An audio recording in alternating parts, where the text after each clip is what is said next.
Assalamualaikum and hello. So today we're going to learn about probability. In this topic, we will first define experiments, outcome, events, sample spaces, and random selections. We will then see the basic laws of probability before trying to find the probability of an event. So first, random experiment is an action or process that leads to one of several outcomes, while outcome is the result of an experiment or other situation involving uncertainty.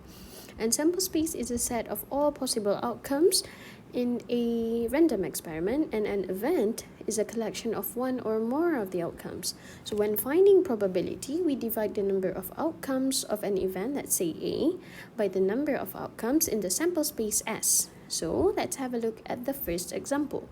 So a die or a dice or a dadu is tossed. We know that on a dadu, on a dice, that we have the number 1 until 6. So the basic outcome is just the number 1 until 6. And the sample space is the set of all possible outcomes. That is the number 1 until 6, but is put in a curly bracket, like so. The only odd number on our dice is only the number 1, 3, and 5. So the event of getting these numbers is the curly bracket of 1, 3, and 5. Probability must lie between 1 and 0.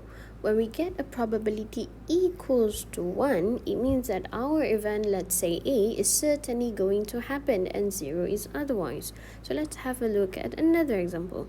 So here we toss a dice. We know that our sample space will be S equals to 1 until 6. So the only even number in our sample space is 2, 4, and 6.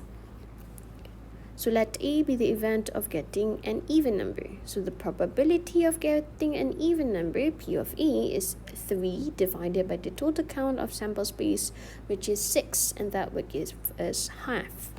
The only odd number in our sample space is 1, 3, and 5. So let B be the event of getting odd number. So our odd number count is 3. So the probability of getting odd number, P of B, is 3 divided by 6, and that would give us half. And the only number greater than 4 is the number 5 and 6. So the count is 2. So let C be the event of getting the numbers greater than 4. So the probability of getting those numbers, P of C, is 2 divided by 6, and that would give us 1 over 3. Let's say that we have two events A and B. So the intersection between the events is the addition of the probability of the events minus their union, while union is the other way around. So for intersection, you have to remember intersection and union U, union. Okay, so you just don't mix it. Let's have a look at this example. So here we have a dice and a coin, and they are tossed together. So we are looking for the probability that we'll get a head or a number greater than 2, a head and a number greater than 2, a head or a number greater than 2. So here you have to be mindful of the keywords and or. Okay, so how do we solve this? Is first we let A be the event of getting a head and B be the event of getting a number greater than 2.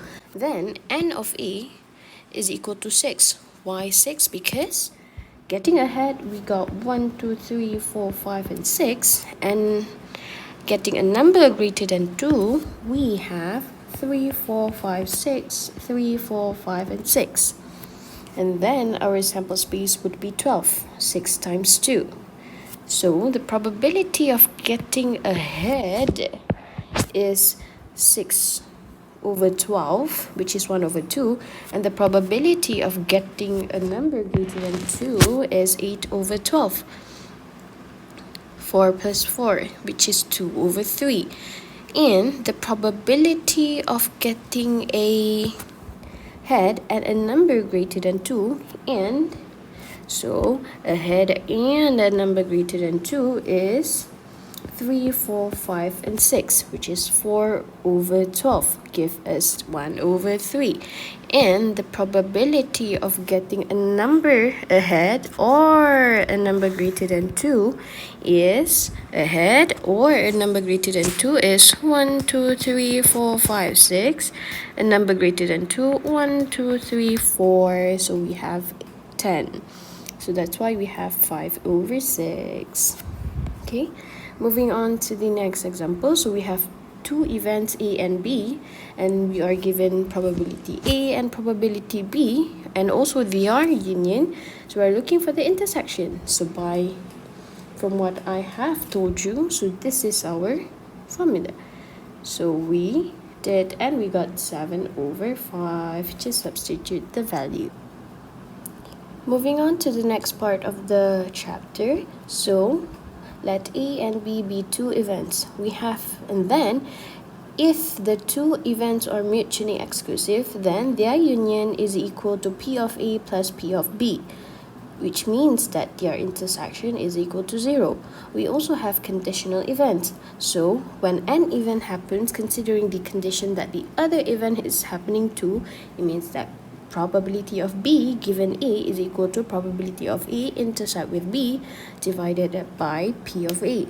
We also have independent events. So when events are independent of each other, so their intersection is equal to the dot product, and their conditional events is equal to P A given B equals to PA, and P B given A equals to PB. So let's have a look at the next example. So we have a table of two gender classification employment status for a group of youth in a city. So if a youth is selected at random from the group of youth, find the probability of the youth is unemployed, employed, and a female. So how do we do this is, okay, our sample space is 600. The total of these is 600. And the probability of that youth is unemployed is 80 plus 30, which gives us 110 over 600. And the probability of the youth is employed is 240 plus 250. That gives us 490 over 600. And the probability of the youth is a female, so it is 250 plus 30, which gives us 280 over 600. Okay, it's simple. Moving on to the next example, we are given that events A and B are such that P of A equals to half, P of B equal to 7 over 12, P of A union B prime equal to 1 over 4. So we are asked if A and B are mutually exclusive. So we know that mutually exclusive events, their intersection, the probability of their intersection is equal to 0. So we want to prove that. So we also know that P of A union B prime is equal to P of A union B prime is equal to 1 minus P of A union B. So that's why I get 3 over 4. So from the formula that we know, you just substitute the value and you get 1 over 3, which is not equal to 0. So that's why A and B are not mutually exclusive. Moving on to the next example, we have the problem where the probability of a worker in a company X gets a pay raise is 0.7, and the probability that he gets a job promotion is 0.5, and the probability that he gets both is 0.3. So we want to find out the probability of Mr. Young has been given a pay increase, and what is the probability that he's getting a job promotion as well. So how do we solve this? Is first we let I be the pay increase event of getting a pay increase, and J be the event of getting a job promotion. Then P of I equal to 0.7, P of J is equal to 0.5, P of I, a pay increase and a job promotion is 0.3. So Mr. Young has been given a pay increase. So what is the probability that he's getting a promotion as well is the probability that he gets the job given that he is being given a pay increase. So we do PJ intersect with I, P of I divided by P of I. So we get 3 over 7. And Mr. Ravi has been promoted. So what is the probability that he's getting a pay increase too? So this is probability that he gets an increase given that he has been promoted. The job, promotion. So this is P of I intersect J divided by P of J, which gives us 3.5. And the final example, we have event A and B are independent. If P of A equal to 0.3 and P of B equal to 0.5, then find P intercept with B. So we know that if events A and B are independent, their intersection is just the dot product between the probability. So we have a 0.3 times 0.5, which will give us 0.15. And their intersection is P of A union B equals to P of A plus P of B minus P of A intercept with B, that will give us 0.65.